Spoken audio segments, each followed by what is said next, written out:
really, when I ran the marathon last year in New York City, it was just a celebration of the many months that I put into that, from that. And just like this, when we get together after raising more than our $1.25 million, it's really going to be about the week after week after week as we get together and we do our presentations and we share that results. It's not necessarily about that at the end from that.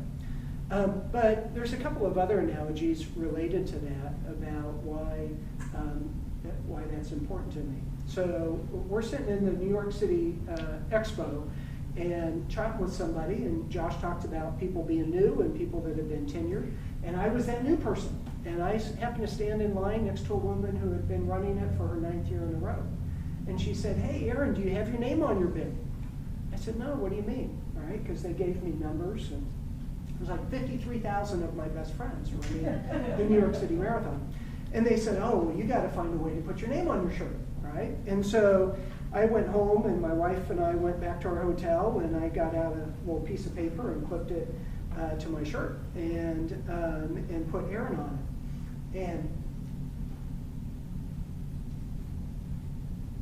strangers, right? I mean, in New York City, big city, people are lining six deep, cheering you on, and strangers are yelling from really mile 2, once we cross the bridge, all the way to the end. "Hey, go Aaron, right? You got this, Aaron. You can do this, right?"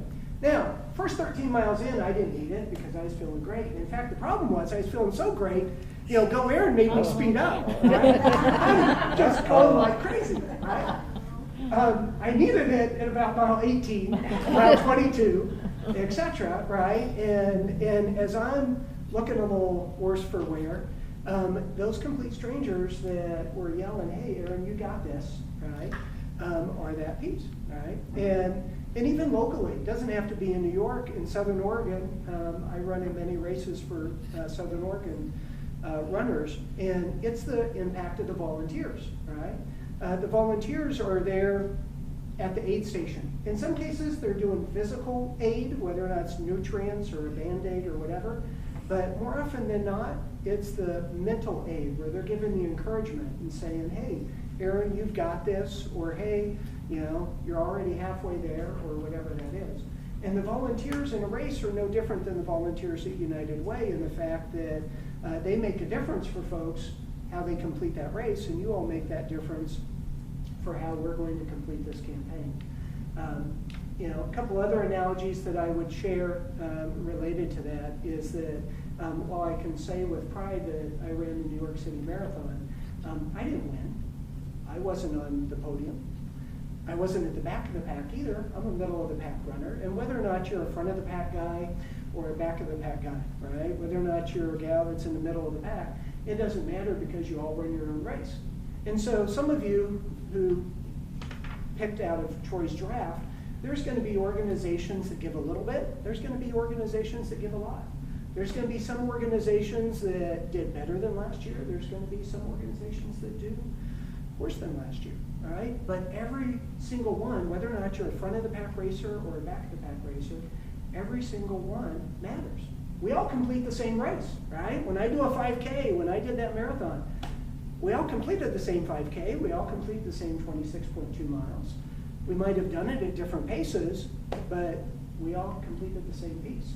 And so whether or not it's Jason or Nick or Delia or Brandy, or anyone here, whether or not you're front of the pack or back of the pack, we're each going to run the same race together, and we're going to complete that piece, regardless of that, our physical ability and the numbers that might come with that race from that too.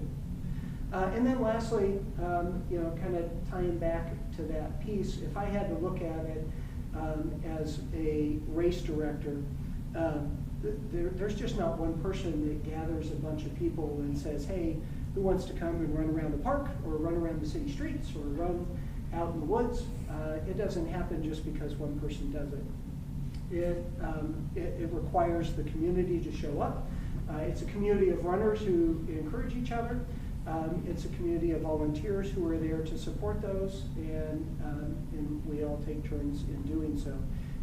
We make new friends that we haven't seen there before, and then as people who come by, and I've had a period of injury this year, but I have folks who will reach out and say, hey, it's so good to see you. Right? And again, the encouragement that each of you provide during our weekly campaign lunches will be a part of that as well. So I hope, again, whether or not you are a runner or not, I hope that some of those themes will weave themselves in and out.